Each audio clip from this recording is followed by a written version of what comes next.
Bapak Ibu Saudara yang terkasih dalam nama Tuhan kita Yesus Kristus, hari ini dalam situasi dan kondisi yang sulit, saya coba untuk menyampaikan pesan gembala kepada seluruh umat Tuhan yang ada di Indonesia dan maupun di seluruh dunia ini, sehingga kita bisa mendapatkan kekuatan lewat kebenaran firman Tuhan hari ini. Tapi sebelum kita mendengar firman Tuhan pada hari yang indah ini, mari kita tundukkan kepala, kita berdoa untuk kebenaran firman Tuhan.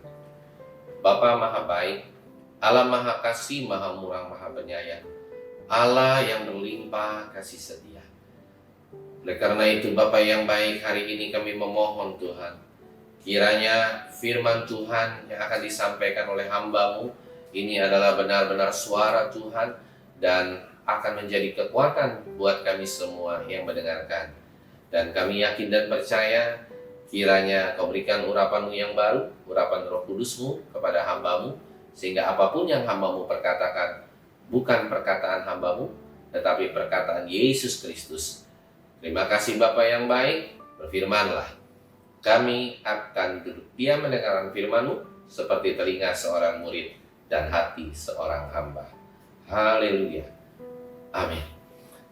Ya, Bapak Ibu Saudara yang terkasih, hari ini kita akan melihat satu kekuatan firman Tuhan untuk kita semua yang akan diambil dari Injil Yohanes pasal yang ke-11 ayat yang ke-33 sampai ke-48. Injil Yohanes pasal ke-11 ayat ke-33 sampai ke-48. Demikian firman Tuhan. Ketika Yesus melihat Maria menangis dan juga orang-orang Yahudi yang datang bersama-sama dia, maka masyurlah hatinya. Ia sangat terharu dan berkata, "Di manakah dia kamu baringkan?" Jawab mereka, "Tuhan, marilah dan lihatlah." Maka menangislah Yesus. Kata orang-orang Yahudi, "Lihatlah betapa kasihnya kepadanya." Tetapi beberapa orang diantaranya berkata, "Ia yang memelekkan mata orang buta, tidak sanggupkah ia bertindak sehingga orang ini tidak mati?" Maka masyurlah pula hati Yesus. Lalu ia pergi ke kubur itu.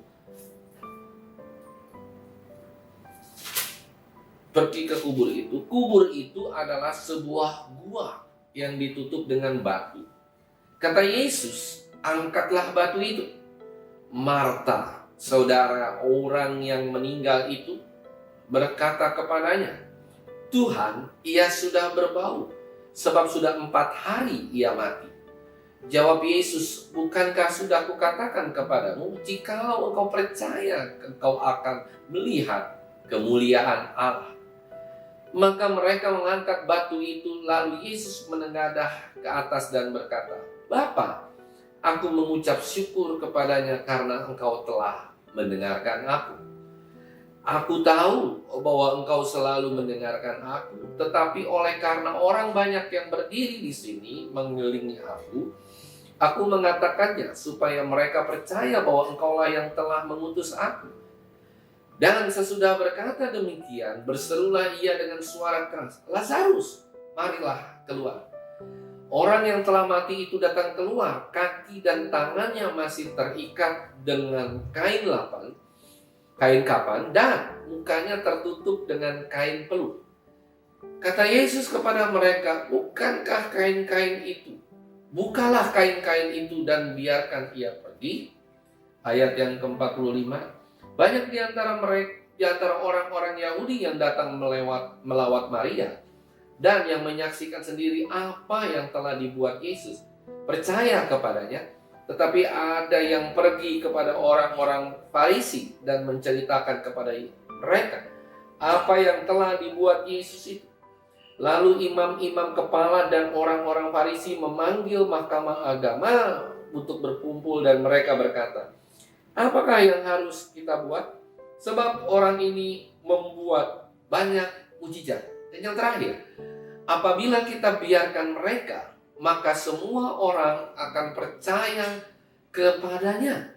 Dan orang-orang Roma akan datang dan akan merampas tempat suci kita serta bangsa kita. Saudaraku yang terkasih, kita melihat ada beberapa hal dari peristiwa Lazarus dibangkitkan ini. Kita memang mengerti bahwa Yesus akan terlambat.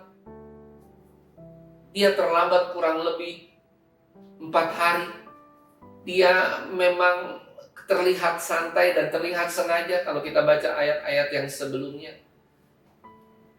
Mengapa hal ini terjadi? Dan ketika pada saat Yesus sampai ke tempat Maria, maka di sini dikatakan pada ayat yang ke-33, demikian firman Tuhan, ketika Yesus melihat Maria menangis dan juga orang-orang Yahudi yang datang bersama-sama dia, maka masyurlah hatinya. Ia sangat terharu dan berkata, "Di manakah dia? Kamu baringkan?" Jawab mereka, "Tuhan, marilah dan lihatlah." Maka menangislah Yesus. Kata orang-orang Yahudi, "Lihatlah betapa kasihnya kepadanya." Nah, saudara yang terkasih, di sini kita bisa melihat bahwa seakan-akan Kristus datang terlambat. Kristus datang ketika Lazarus sudah mati kurang lebih 4 hari. Dan dari sini kita melihat menangislah Yesus. Ada orang-orang di sekeliling juga yang menangis, ada juga Yesus yang menangis. Tapi di sini kita melihat ternyata tangisan Yesus itu bisa disalahartikan. Ada 2 arti dari tangisan Kristus ini. Yang pertama, maka menangislah Yesus. Kata orang-orang Yahudi, "Lihatlah betapa kasihnya kepadanya." Saudara, kita bisa melihat di sini bahwa ternyata ada juga ketika Yesus menangis, ada orang Yahudi yang berpikir positif. Mereka menyangka bahwa ternyata Kristus atau Yesus itu benar-benar mempunyai hati belas kasihan, sehingga dia merasa tergerak hatinya ketika Lazarus mati. Saudara yang terkasih, tetapi di sisi yang lain, kita bisa melihat pada ayat yang ke-37, tetapi beberapa orang di antaranya berkata, "Ia yang memelekkan mata orang buta, tidak sanggupkah ia bertindak sehingga orang ini tidak mati?" Saudara yang terkasih, orang-orang yang lain, jadi ada yang negatif, ada yang positif. Yang negatif mengatakan, kan dia pernah melakukan mujizat, dia pernah memelekkan mata orang lain. Masa kepada Lazarus yang juga sangat dikasihinya, dia tidak bisa dan tidak mampu untuk membuat mujizat yang sama, bahkan membangkitkan Lazarus dari antara orang mati. Dari sini kita bisa melihat ternyata sekalipun Kristus berbelas kasih, sekalipun ada kasihnya di dalam dunia ini, dia rela mengorbankan anaknya yang tunggal. Sekalipun ada kasih yang luar biasa, ternyata rupa-rupanya Bapak Ibu Saudara tidak cukup. Tetap ada pandangan positif dan ada pandangan negatif. Oleh karena itu, kita hari-hari ini semakin menyadari bahwa ternyata sekali apapun yang dibuat Kristus atau Yesus di dalam dunia ini yang luar biasa, tetap ada sisi positif yang dinilai oleh orang dan ada sisi negatif. Oleh karena itu, saudara, kita tidak peduli dan kita tidak perlu pusingkan dengan yang negatif. Tetapi kita harus tetap positif di dalam berpikir. Apapun yang firman Tuhan katakan, apapun yang Tuhan katakan, tetap kita punya pandangan positif terhadap firman Tuhan. Karena ketika kita punya pandangan positif terhadap firman Tuhan, maka firman ini dapat menjadi rema dalam kehidupan kita dan menjadi kekuatan dalam kehidupan kita sehari-hari. Yang selanjutnya, Bapak Ibu Saudara, habis itu dikatakan ayat 38, maka masyurga pula hati Yesus. Lalu ia pergi ke kubur itu. Kubur itu adalah sebuah gua yang ditutup dengan batu. Terus ayat 39 kata Yesus, angkat batu ini. Angkat batu itu. Marta, saudara, orang yang meninggal itu berkata kepadanya, "Tuhan, ia sudah berbau, sebab sudah 4 hari ia mati." Jawab Yesus, "Bukankah sudah kukatakan kepadamu, jikalau engkau percaya, Engkau akan melihat kemuliaan Allah. Maka mereka mengangkat batu itu. Lalu Yesus menengadah ke atas dan berkata, Bapa, aku mengucap syukur kepadamu karena engkau telah mendengarkan aku. Aku tahu bahwa engkau selalu mendengarkan aku, tetapi oleh karena orang banyak yang berdiri di sini mengelilingi aku mengatakannya supaya mereka percaya bahwa engkaulah yang telah mengutus aku. Ayat 43, dan sesudah berkata demikian, berserulah ia dengan suara keras, Lazarus, marilah keluar. Ayat 44, orang yang telah mati itu datang keluar. Kaki dan tangannya masih terikat dengan kain kapan, dan mukanya tertutup dengan kain peluh. Kata Yesus kepada mereka, bukalah kain-kain itu dan biarkan dia pergi. Saudara yang terkasih, bagian yang kedua, ketika Yesus sampai dan dia bilang, bukalah batu itu. Maka Marta, saudara daripada Lazarus itu, katakan apa? Tuhan, itu dia sudah berbau. Memang benar, orang yang sudah 4 hari mati pasti sudah berbau. Ya, tergantung. Kalau dia memang orang yang kaya, dia punya banyak, zaman dulu mungkin bukan disuntik dengan formalin, tapi dibalsam. Jadi kalau rempah-rempahnya itu begitu mahal, harganya begitu bagus, mungkin dia bisa beberapa ratus tahun dia tetap tidak berbau. Saudara, tetapi di sini mungkin Marta mengatakan hal tersebut karena saya yakin mungkin hari itu Lazarus tidak dibalsam. Karena Marta tetap mengharapkan ada hal yang luar biasa. Seakan-akan Marta mau mengatakan demikian. Tuhan, engkau sudah terlambat menolong kami. Engkau sudah terlambat untuk membangkitkan Lazarus. Dia sudah mati 4 hari. Organ-organnya sudah rusak. Semuanya, mungkin kulitnya sudah membusuk, dagingnya sudah membusuk, jantungnya sudah berhenti. Seluruh organ-organ tubuhnya juga sudah tidak lagi berfungsi. Bagaimana mungkin dia bisa bangkit, dia bisa lagi seperti orang yang normal? Tetapi hari ini saya mau katakan, sekalipun Marta mengatakan demikian, sekalipun semua orang berpikir, wah kayaknya pertolongan Tuhan terlambat, pertolongan Tuhan ini hari-hari ini terlambat. Tapi saya mau katakan hari ini pertolongan Tuhan tidak pernah terlambat. Pertolongan Tuhan selalu tepat waktu. Dia selalu on time. Dia tidak pernah terlalu cepat. Dia tidak pernah terlalu lambat. Dia pasti precision. Kalau saudara baca Alkitab dari kitab Perjanjian Lama sampai Perjanjian Baru akhir, selalu apapun yang terjadi dengan nubuatan Kristus itu benar-benar presisi, benar-benar tepat, benar-benar waktunya tepat, semuanya tepat. Apapun yang Tuhan inginkan itu selalu tepat waktu. Dan hari ini saya mau katakan, sekalipun di dalam permasalahan kehidupan kita, kita sering kali mengatakan bahwa Tuhan itu terlambat. Pada hari-hari ini kalau saudara lihat, COVID sudah berapa hari? Sudah mungkin lebih dari 1 bulan. Kita diam di rumah, stay at home, mungkin sudah 27 hari, 28 hari jalan. Tetapi kita seakan-akan semua orang berpikir, wah Tuhan, di mana Tuhan? Mengapa Tuhan tidak bekerja? Kalau dia Tuhan dan dia bekerja, dia sudah menolong orang-orang yang susah. Yang hari-hari ini banyak kehilangan pekerjaan, banyak yang di PHK, banyak orang-orang yang tidak lagi mengerti bagaimana harus melanjutkan hidup selanjutnya setelah virus COVID ini mereda. Saudara yang terkasih, kalau kita melihat dari satu permasalahan di sini, kita seakan-akan berpikir, pertolongan Tuhan terlambat. Pertolongan Tuhan tidak tepat waktu. Tapi saya mau katakan hari ini, jangan pernah kita berpikir demikian.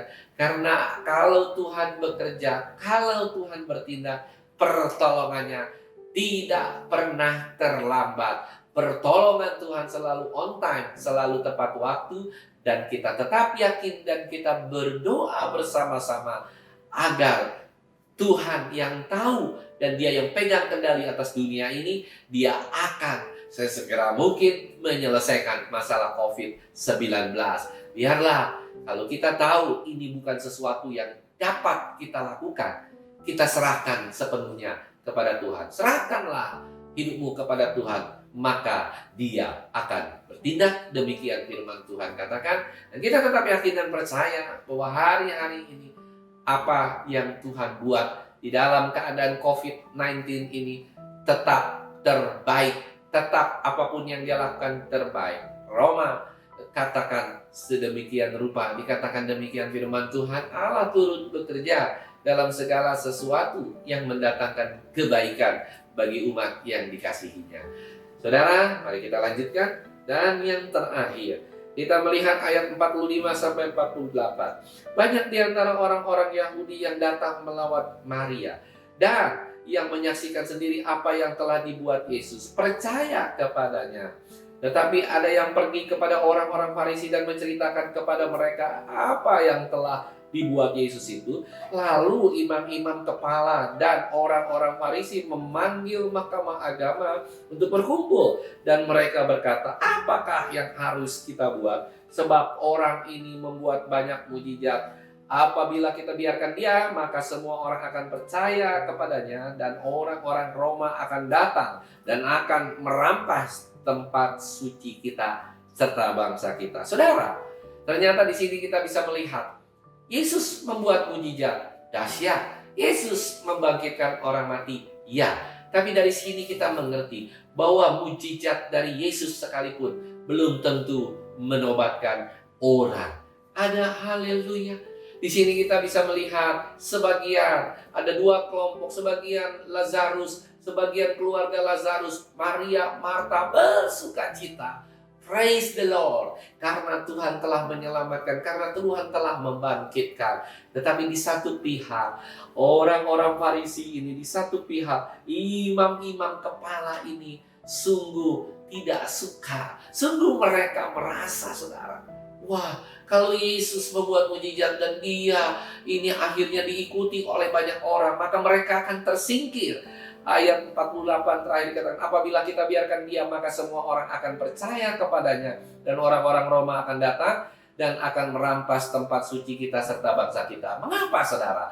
Karena mereka berpikir, kalau Yesus menjadi lebih populer dari mereka, maka penghasilan mereka akan hilang. Semua apapun yang mereka sudah lakukan, orang-orang Roma lebih percaya kepada Yesus dibandingkan kepada imam-imam kepala. Dari sini kita bisa melihat, sekalipun Tuhan membuat mujizat dalam kehidupan kita, sekalipun dia menyembuhkan, sekalipun dia membuat tadinya kita tidak punya pekerjaan menjadi punya pekerjaan, hati-hati saudara. Belum tentu saudara bertobat. Belum tentu dengan kehebatan Tuhan, kehebatan mujizatnya. Mungkin saudara hari ini, mungkin dulu saudara belum memiliki anak, belum dikaruniakan seorang anak. Tetapi sekarang saudara sudah dikaruniakan seorang anak. Ternyata saudara lebih jauh dari Tuhan. Mungkin dulu saudara sakit dan disembuhkan, tetapi sekarang saudara juga sudah tidak lagi mengiring Tuhan. Jarang ke gereja, jarang sekali bersekutu kepada Tuhan.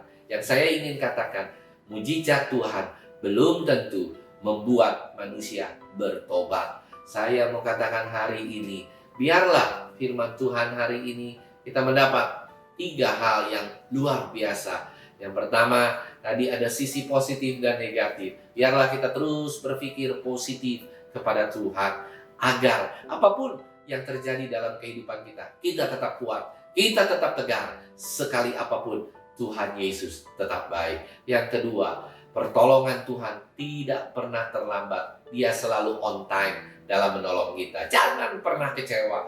Jangan pernah berpikir bahwa Allah yang kita sembah, dia tidak peduli kepada kita. Dia Allah Immanuel. Dia Allah yang tidak pernah meninggalkan kita. Dan yang terakhir tadi, dikatakan apa? Bahwa mujizat belum tentu membuat orang bertobat. Saya ingin katakan hari ini, mari saudara kita lebih berhati-hati dalam mengiring Tuhan. Biarlah pengiringan kita akan Tuhan, bukan pengiringan terhadap berkat, tapi kita sangkal diri, pikul salib, baru kita mengikut Kristus.